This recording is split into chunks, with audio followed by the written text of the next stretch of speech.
Welcome back, guys. Frank Redland RC here. Thank you for checking out my channel. Today I'm gonna check out this 2014-2015 Chevy Traverse with a 3.6. It's currently overheating, so I am gonna diagnose this and let you guys know what I find.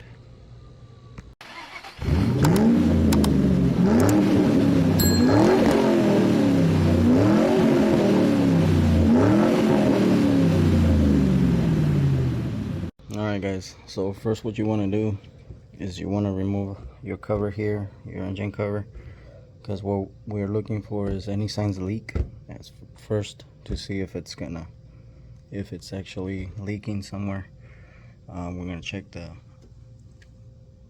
heater hoses, the actual water hoses going to the radiator, and by doing that you need to remove the clips that are held in here all over the cowl here.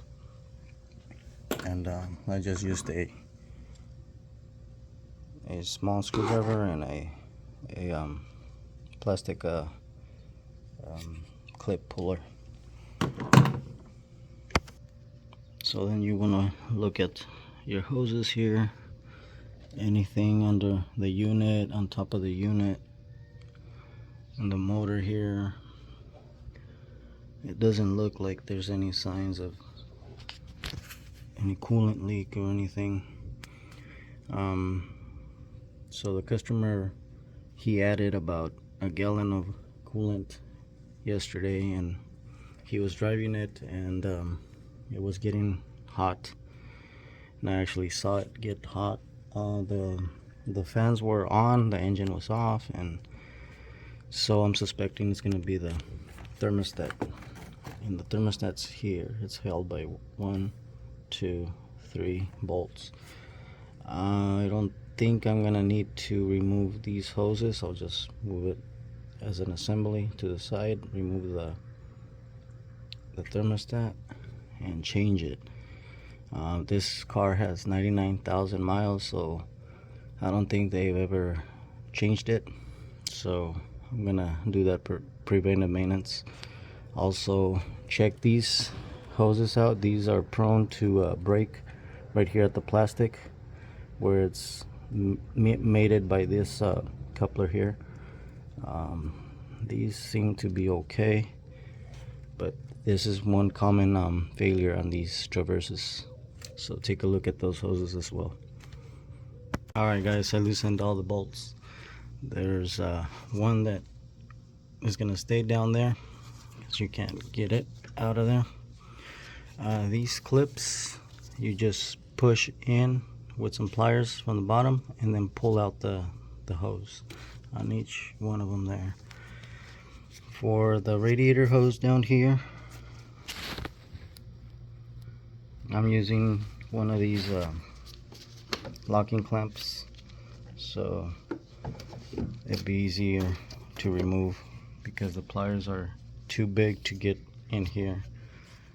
So I'm going to take that radiator hose off and remove the assembly, remove the thermostat. Alright guys, I took off the assembly, the housing here. There's also a 15mm bolt that bolts onto the back right there where that hole is, right there. And to take off the thermostat, basically I got some screwdrivers, push down and then turn, because it locks into those little rivets right there. Push down and then lock it in. But that's the old thermostat. I'm gonna go get a new one and put it on. Make sure it comes with a gasket, and remove that one, put the new one on, and yeah, let's get that going. Another quick way to test your thermostat to see if it's stuck is put it in boiling water. For instance, this one's rated for 180 and it seems like it's stuck closed, so this is a bad thermostat. Alright guys, I got everything back in there. Make sure when you put those three thermostat housing bolts, don't torque them, because they're really long and really skinny and they could break off. It's just aluminum in there. So what I did is just hand tighten them and then quarter turn on the ratchet. Next is to put the coolant, and so I got the Tex Cool Prestone for GM vehicles, extender life, and I'm gonna top that off and turn it on and see if we have any leaks, and then see if it's gonna overheat. I'm gonna monitor the fans and see if they're gonna cycle properly. Stay tuned. Bye. So what you want to do when you're adding the fluid, when the engine's cold, just top it off. And since this vehicle doesn't have a bleeder screw for the coolant, so just top it off and turn on the engine, let it settle down. Keep adding it until it's all the way up top, and you could hear the bubbles, the air bubbles. Also right here on the reservoir, that's already full, so just maintain fluid in here, just like so. I added a little bit, and I know you don't open this when the engine's hot. Right now the engine's cold, so this is a perfect opportunity to fill it. Open this up and fill it. Like I said, it's going down. You see the bubbles there. Until there's no bubbles, you could put the cap on after you fill it up all the way. So the temperature is right there. I just topped off the coolant on the radiator, and I put the cap on. The next trick is to turn on your heater. I know it's hot, and then run it. So by running the heater, the engine is gonna run the coolant through the whole system, and supposedly it should get the temp up as well, and get better flow, so we could get that thermostat to open at 180. So that's basically the point here. It's just to circulate the coolant through the heater core as well, get all the water coolant into the whole system.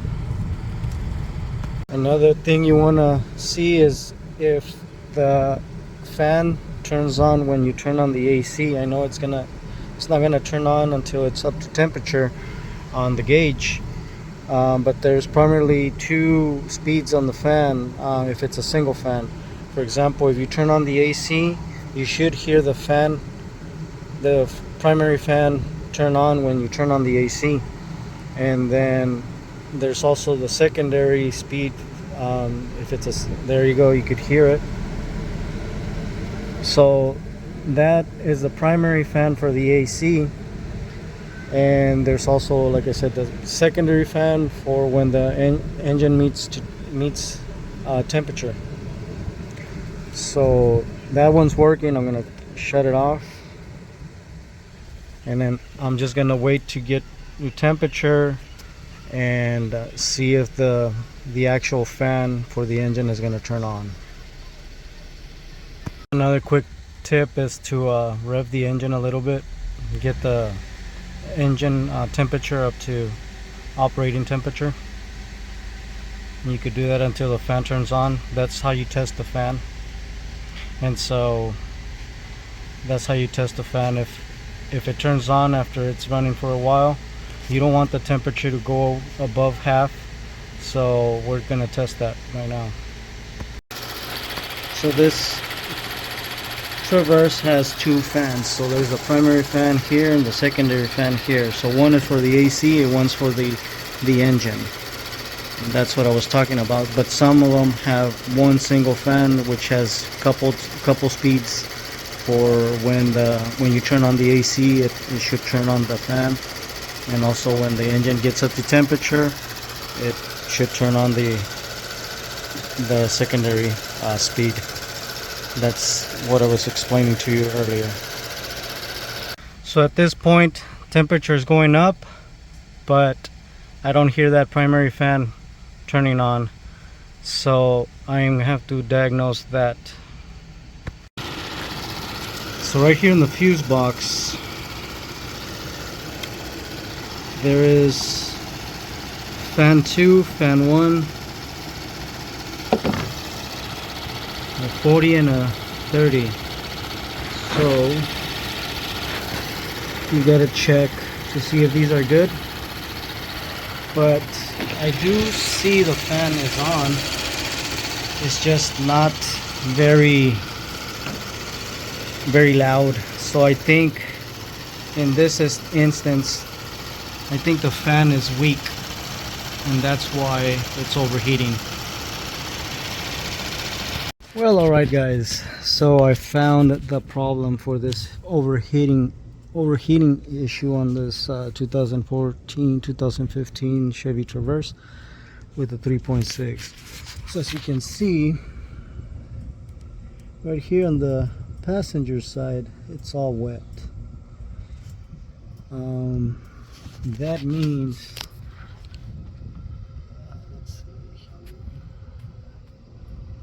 that the water pump is leaking. And you can't see it in there, but let me see if I can put the water pump is the one back there, and it's all leaking right there. So stay tuned for the next video. Is going to be that water pump replacement. So yeah, thank you guys for watching, and stay tuned for the next one.